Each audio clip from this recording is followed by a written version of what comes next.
বৃহস্পতিবাৰে আমি এটা বাতৰি প্ৰকাশ কৰিছিলোঁ যেটি বাতৰিৰ আচলতে দেখা গৈছিলে যে ফ্লাইঅভাৰ যিখন লজ আছিলে লজৰ মালিকৰ বিৰুদ্ধে অভিযোগ উত্থাপিত হৈছিলে যে তাত আজি দীৰ্ঘদিন ধৰি চলি আহিছে নাৰী দেহ ব্যৱসায়ৰ ঘটনা কিয়নো অনৈতিক কাৰ্যকলাপত ধৰা পৰিছিলে দুগৰাকীকৈ যুৱক দুগৰাকীকৈ যুৱতী তাৰ পাছতে আৰক্ষীৰ ৰুখত পৰিছে থানালৈ লৈ গৈছিলে আৰক্ষীয়ে আটাইকেইজনক আৰু লগতে ক'ব লাগিব যে সেই মুহূৰ্তত যেতিয়া সাংবাদিকে প্ৰশ্ন কৰিছিলে যে আপোনালোকৰ এন্ট্ৰি যিখন ৰেজিষ্টাৰ বহি থাকে সেই বহিখনত যুৱক যুৱতী একেলগে থাকিবলৈ আহোঁতে আপোনালোকে এন্ট্ৰি কিয় কৰোৱা নাছিলে বা ডকুমেণ্টছ কিয় লোৱা নাছিলে বা তাত যে একেলগে থকাটো নিষেধ বুলি কিয় কোৱা নাছিলে এই ধৰণৰ প্ৰশ্ন কৰোঁতে কোনো উত্তৰ দিব নোৱাৰিলে ফ্লাইঅভাৰ লজৰ মালিক লগতে কৰ্তৃপক্ষ আৰু এখন বহি আমি কালি দেখাইছিলোঁ যিখন ৰেজিষ্টাৰ বহি সম্পূৰ্ণৰূপে হৈ আছিলে ব্লেংক আমাৰ বাতৰি প্ৰকাশৰ পিছতেই এতিয়া হাহাকাৰ সৃষ্টি হৈছে এই কাৰণে সৃষ্টি হৈছে এতিয়া মাথো চৰ্চা লাভ কৰি আছে ফ্লাইঅভাৰ সেই বিশেষ লজখনে ইতিমধ্যে যি কাণ্ড সংঘটিত হৈছিলে সেই কাণ্ডৰ এতিয়া বিৰুদ্ধে ৰঙাপাৰাত বিভিন্ন দল সংগঠনে দাবী উত্থাপিত কৰিছে যে লজখনৰ মালিকৰ বিৰুদ্ধে ব্যৱস্থা গ্ৰহণ কৰিব লাগে লজখন বন্ধ কৰি দিব লাগে কিয়নো এটা খুবেই ভাল পৰিৱেশত আছিলে সেই বিশেষ লজখন কিন্তু সেই ভাল পৰিৱেশত থকা লজখনে এতিয়া বিপদ মাতি আনিছে এটা বেয়া পৰিৱেশৰ সৃষ্টি কৰিছে কিয়নো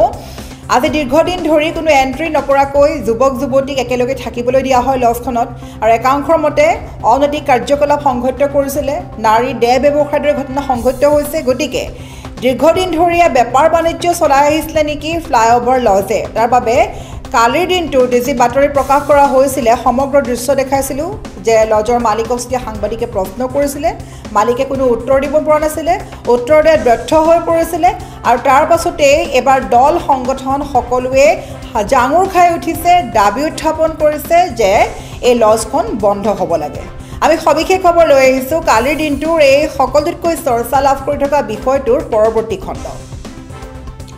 ফ্লাইঅভাৰ লজৰ পৰৱৰ্তী খণ্ডত আছে আজিৰ এই বিশেষ খবৰ যে অনৈতিক কাৰ্য চলোৱা ফ্লাইঅভাৰ লজ এতিয়া বন্ধ কৰাৰ দাবী উত্থাপিত কৰিছে ৰঙাপাৰাৰ বিভিন্ন দল সংগঠনে প্ৰতিবাদ কৰিছে দুদিনৰ পূৰ্বে ৰঙাপাৰাৰ ফ্লাইঅভাৰ লজত উদ্ধাৰ কৰা হৈছিলে যুৱক যুৱতীক দুজন যুৱক দুগৰাকী যুৱতীক উদ্ধাৰ কৰি থানালৈ প্ৰেৰণ কৰা হৈছিলে ইয়াৰ পাছতেই জাঙুৰ খাই উঠিছিল ৰঙাপাৰাৰ বিভিন্ন দল সংগঠন আমি যদি সেই ঘটনালৈ পুনৰ ঘূৰি যাওঁ যিসকল দৰ্শকে নতুনকৈ চাই আছে ভিডিঅ' তেন্তে সেইসকলক আমি ক'ব লাগিব এই খবৰটো আছিলে যে আজিৰ পৰা দুদিনৰ পূৰ্বে ৰঙাপাৰাত থকা ফ্লাইঅভাৰ লজ এখন খুবেই বিলাসী লজ সেই লজখনত উদ্ধাৰ কৰা হৈছিলে যুৱক যুৱতীক অনৈতিক কাৰ্যৰ সৈতে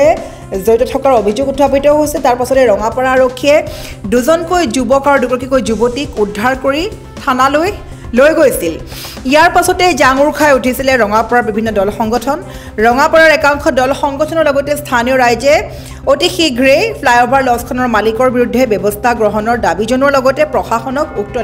লজখন বন্ধ কৰিবলৈ দাবী উত্থাপন কৰিছে কিন্তু প্ৰশাসনে লজখনৰ বিৰুদ্ধে কোনো ব্যৱস্থা গ্ৰহণ নকৰাত আজি দুপৰীয়া অসম জাতীয়তাবাদী যুৱ ছাত্ৰ পৰিষদ সদৌ অসম ছাত্ৰ সন্থা অসম চাহ জনজাতি ছাত্ৰ সন্থা আৰু বীৰ লাচিত সেনাই সদস্যই লজখন বন্ধ কৰাৰ লগতে লজখনৰ স্বত্বাধিকাৰীক আটক কৰাৰ দাবীত লজৰ সন্মুখত এক প্ৰতিবাদী কাৰ্যসূচী গ্ৰহণ কৰিছে লজখনৰ এনে অনৈতিক কাৰ্যকলাপৰ বাবে ৰঙাপাৰাৰ শৈক্ষিক পৰিৱেশৰ বিনষ্ট কৰাৰ অভিযোগ কৰিছে দল সংগঠনে উক্ত ফ্লাইঅভাৰ লজত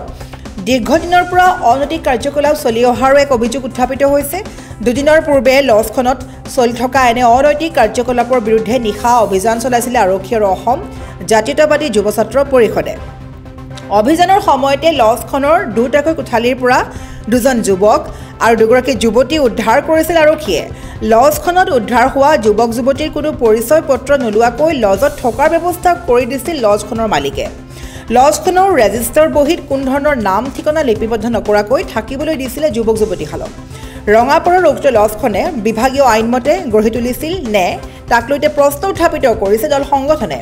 24 ঘণ্টাৰ ভিতৰত ফ্লাইঅভাৰ লজখন বন্ধ নকৰিলে এক আন্দোলনৰ দৰে কাৰ্যসূচী গ্ৰহণ কৰাৰ হুংকাৰ দিছে ৰঙাপাৰা দল সংগঠনে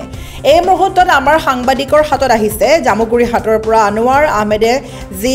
ভিজুৱেলছ দৃশ্য গ্ৰহণ কৰিছিলে বা যি ভিজুৱেলছ কেমেৰাত বন্দী কৰিছিলে ভিজুৱেলছ আমি ইতিমধ্যে দেখাই আছোঁ আৰু এই সন্দৰ্ভত প্ৰতিবাদকাৰীৰ কিছু মন্তব্য আছে আমাৰ হাতত সেই মন্তব্য প্ৰথমে আমি শুনি লওঁ আহক বহুত দিনৰ পৰা শুনিবলৈ পাইছিলোঁ আৰু আজি সদৌ অসম ছাত্ৰ সন্থা চাহ জনগোষ্ঠী ছাত্ৰ সন্থা আৰু AJCP নেতৃত্বত ছাত্ৰ সমাজে আজি ইয়াত ধৰ্ণা কাৰ্যসূচী আমি হাতত ল'বলৈ বাধ্য হ'লোঁ। কাৰণ বহুত দিন ধৰি এই ফ্লাইঅভাৰ নামৰ লজত অবৈধভাৱে নাৰী দেহৰ ব্যৱসায় ৰমৰমীয়া ব্যৱসায় চলি আছিলে আৰু এই নাৰী দেহৰ যি ব্যৱসায় চলাই আছিলে স্বত্বাধিকাৰী এতিয়ালৈকে কোনো ধৰণৰ প্ৰশাসনে ব্যৱস্থা লোৱা নাই তেখেতৰ ওপৰত, যাৰ কাৰণে আমি আজি ছাত্ৰ সমাজে এই প্ৰতিবাদ কাৰ্যসূচী হাতত ল'বৰ কাৰণে বাধ্য হৈছোঁ। আৰু প্ৰশাসনক আমি সকীয়াই দিব বিচাৰিছোঁ, যদি এই স্বত্বাধিকাৰীক এৰেষ্ট নকৰে আৰু এই লজ যদি বন্ধ নকৰায় আমি কিন্তু ইয়াতকৈ ভয়াৱহ আন্দোলন গঢ়ি তুলিবৰ কাৰণে বাধ্য হ'ম। কাৰণ ৰঙাপাৰা এক পবিত্ৰ টাউন হয় আৰু এই ৰঙাপাৰাৰ পবিত্ৰ টাউনত যদি কালিমা খানিব বিচাৰিছে এই একাংশ অবৈধভাৱে গঢ়ি উঠা এই লজবিলাকে আৰু ইয়াৰ স্বত্বাধিকাৰীৰ যি মানে অবৈধ ব্যৱসায় চলাই আছে তাক আমি সকীয়াই দিছোঁ যে এই লজ অতি সোনকালে বন্ধ হ'ব লাগে আৰু ইয়াৰ ওপৰত বিহিত ব্যৱস্থা ল'বৰ কাৰণে আমি প্ৰশাসনকো আহ্বান জনাইছোঁ। আপোনালোকে কিহৰ কাৰণে আজি ইয়াত প্ৰতিবাদ কৰিবলগীয়া হৈছে? আজি আমি অসম জাতীয়তাবাদী ছাত্ৰ পৰিষদ সদৌ অসম ছাত্ৰ সন্থা আছাৰ নেতৃত্বত আমি যি ফ্লাইঅভাৰ লজখন আছে আমি যোৱা 22 তাৰিখে ইয়াত আমি অবৈধভাৱে যি চলি থকা আমি আমাৰ হাতত বহুত দিনৰ পৰা খবৰ আছে। আমি সেইদিনা প্ৰপাৰ আমি এটা খবৰ পোৱাত আমি প্ৰশাসনৰ সহযোগত আমি ইয়াত হাতেলতে ধৰা পেলাই আৰু প্ৰশাসনক আমি